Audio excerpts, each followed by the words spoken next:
El señor Miguel Ponce es economista, es especialista en comercio exterior y además es dirigente radical. Miguel, querido, buen día, ¿cómo estás? Acá Rodó. Miguel. Volvamos a, Prefiero que volvamos a los mosquitos y a la langosta y a las fuerzas del cielo, ¿eh? Me resulta. Estaba con ese tema cuando me pasan con vos, digo, sigamos con eso. Pero aprovechame, pero pará, Miguel, son las 7 plagas de Egipto.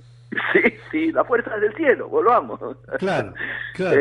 No, algunos que en cambio estamos todavía luchando con las fuerzas de la tierra y bueno, Sí. Es un momento muy difícil, Rodo. Vos recién hacías un panorama que objetivamente es la agenda que tiene que ver con la economía real, ¿no es cierto? Mientras el divorcio que vemos entre Wall Street y Main Street, es decir, entre los mercados y la economía real, es como que se profundiza porque hemos estado hasta el viaje del presidente a Estados Unidos, digámoslo, y hasta la reacción que hubo de los gobernadores. Hasta ese momento todo venía pum para arriba en los mercados, es decir, el riesgo país estaba en sus niveles más bajos en los últimos tiempos, los dólares confluyendo, el Banco Central comprando más dólares que los que tenía previsto, ya nadie habla más del cierre del Banco Central, digamos, todo lo que ocupó en los mercados, los papeles argentinos hacia arriba, etcétera,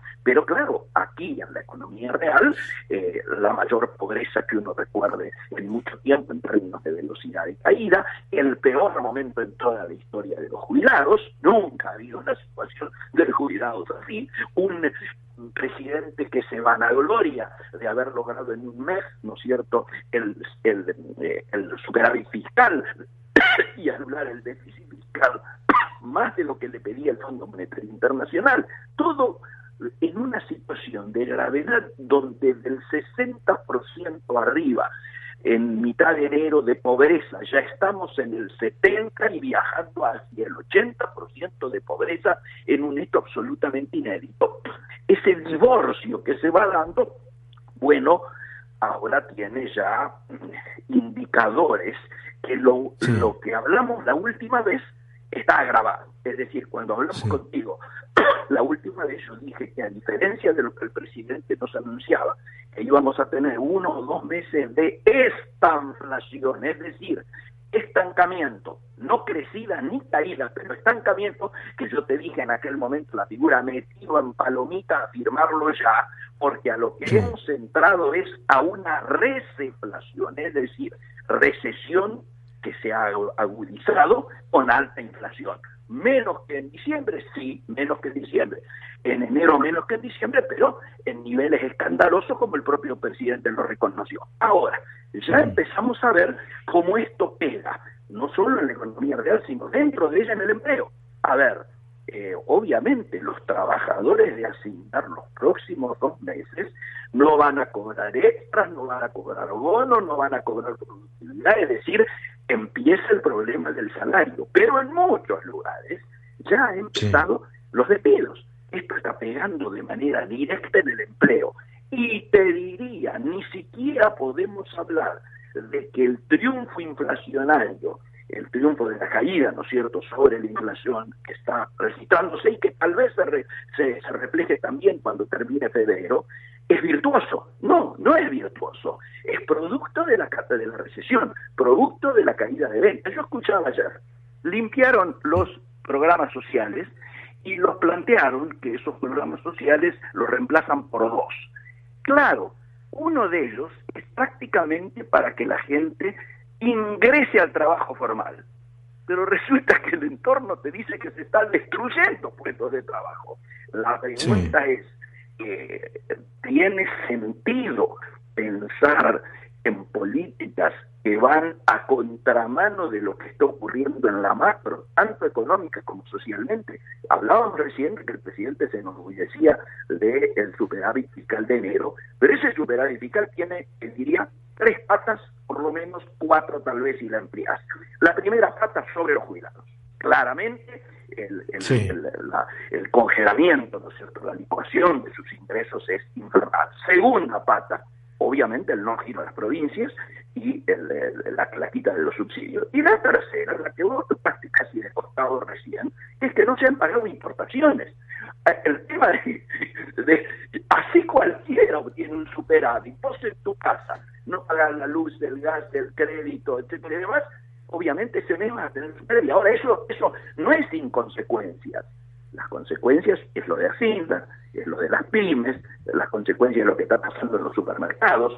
En los supermercados se están viviendo escenas que jamás vimos. Entre diciembre y enero vimos góndolas vacías con grandes superficies, o las multinacionales fundamentalmente, y algunas de las grandes nacionales, poniendo carteles como: no convalidamos los aumentos recibidos, usted no encuentra el producto que buscaba porque nosotros estamos dispuestos a defender su bolsillo. Otra estrategia que vimos fue la del 20 por 20. 20 productos de primera necesidad con el 20% de descuento en reducción de sacrificio de utilidades, yo diría, de los empresarios nacionales pymes, para tratar de mantener consumo. Pero ahora, lo que se está viendo en los supermercados genera una angustia social monstruosa. No hay persona que ya, no con el changuito, porque nadie te lleva un changuito, que sale con la canastita, con 8, 10, 15 productos, presenta la tarjeta es rebotada porque no tiene fondos suficientes, y tiene que empezar a ver qué cosa deja. Antes esto era una excepción, y por eso se dejaba al lado de la caja.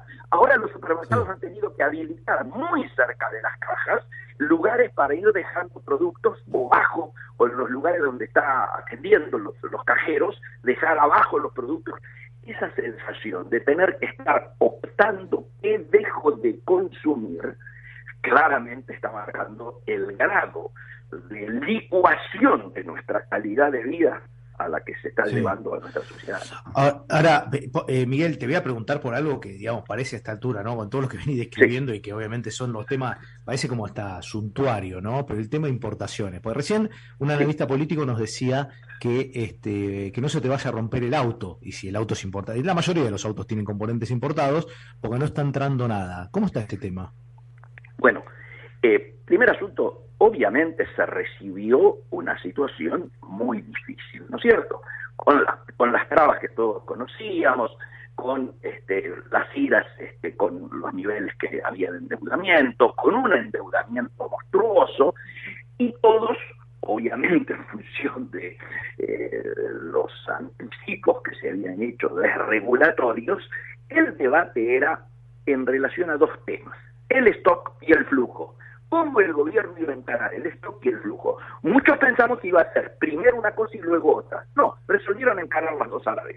La primera, la del stock, lógicamente largaron el Bopreal, ¿no es cierto? Tiene sus bemoles, pero que de alguna manera estaría empezando a cumplir aquel tema de ir solucionando el endeudamiento que había hasta ese momento. Todavía esto no está terminado, pero objetivamente ha habido una recomposición en ese tema. Lo que no se ha solucionado es el flujo.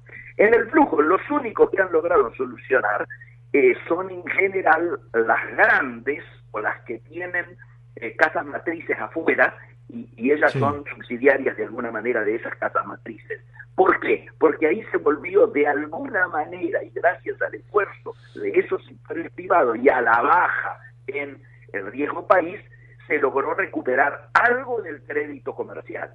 Pero en la mayoría esto no está ocurriendo. Y además, muchas de ellas todavía no han tenido acceso al MULC, porque pese a que te dicen que se han levantado una cantidad de restricciones y que todos los días aparecen medidas en la dirección correcta de ir agilizando el proceso comercial a nivel internacional, esto no está pasando. Y no está pasando porque objetivamente en muchos lugares todavía están hasta faltando designar los funcionarios. Hay áreas del gobierno que todavía están paradas, ni hablemos en lo social, pero en este caso puntual estoy diciendo explícitamente que hay muchos funcionarios que provienen de la etapa anterior que no te quieren poner un gancho porque no saben si van a seguir o no y si les puede traer otras consecuencias tal o cual decisión. Igualmente, diría, la direccionalidad en lo que se va debiera empezar a dar algún tipo de resultado. Por eso es que yo escucho a muchos amigos hablando de que este año vamos a tener el superávit más importante de la historia. Vamos a estar entre los 3 años de mayor superávit comercial. Sería sería 22 y 2011. Bien, perfecto. Pero ese superávit, Rodo, a usted queda claro, no es virtuoso. No es que pasamos a exportar arriba de las 100.000 millones de dólares, que es lo que tenemos como objetivo y meta desde hace, yo te diría, décadas. No es que el 80% de lo que se exporta son MOI, manufacturas de origen industrial, es decir, valor agregado, trabajo de los argentinos, etcétera. No, lo que ocurre es que hay dos elementos confluyentes. Por un lado, la recesión hace que se importe menos, esto como decía recién, y por otro lado, el hecho de que hayamos completado los gasoductos hace de que Argentina este año debiera ser, en lugar de importador nato, como era antes, exportador nato. Entonces, esa diferencia va a hacer que vamos a estar en el entorno de los 17.000, 18.000 millones de superávit, que es un dato positivo, porque vos sabés que los únicos dólares genuinos son los que provienen del saldo positivo de la balanza comercial, pero no es virtuoso. Claro. Pero está bien, pero pará, está bien, estás con un superávit positivo, algo que pretendía el gobierno, pero la gente, la inmensa mayoría de la sociedad cada vez vive peor. Absolutamente. ¿Y qué onda? Sí. ¿Y cómo justificás eso? Bueno, no. ¿Cómo lo justificás desde la política? Obviamente. No, ¿cómo lo justifica el gobierno? Digo, porque vos vas a decir, vieron, soy un gobierno y el primer año generé un superávit histórico. El gobierno te va a decir, ustedes me reclamaban reglas de juego claras, me reclamaban que quitáramos todo tipo de trabas, que desregulábamos. Bueno, ahí tienen, los precios libres están, el que se sienta que alguna de las productoras y formadoras de precios nacionales se ha zarpado, ¿qué importe? Estamos viendo leche y quesos de Conaprol en Buenos Aires. Bueno, este tipo de situaciones, es decir, muchachos, que juegue el mercado, nosotros no tenemos por qué intervenir. Esto ya me ha ocurrido en charlas oficiales. Estamos diciendo que hay una situación en la cual, a mi juicio, lo que está ocurriendo es que estamos en una transición que hasta te diría es cultural. La pregunta es, ¿cuánto de paciencia social hay para aguantar esto? Que no es un programa de estabilización, sino que es un programa de ajuste, ¿no es cierto?, basado en las dos herramientas y los dos juguetes con las que se está entreteniendo el presidente, la motosierra y la licuadora, ¿no? Sí, y el Twitter, que es un problema, me parece. Y el Twitter, que dejemos esto, porque esto nos cuesta, a los que estamos en Twitter, nos cuesta entender cómo se están dedicando 2 y 3 horas diarias, él personalmente, a una red. Entonces después entiende por qué los problemas no se resuelven, ¿no? Sí. Gracias por atendernos, Miguel. Un abrazo fuerte, como siempre. Fuertísimo abrazo, Rodo, siempre a disposición. Chao. Gracias. Miguel Ponce, economista, experto en comercio exterior y dirigente radical.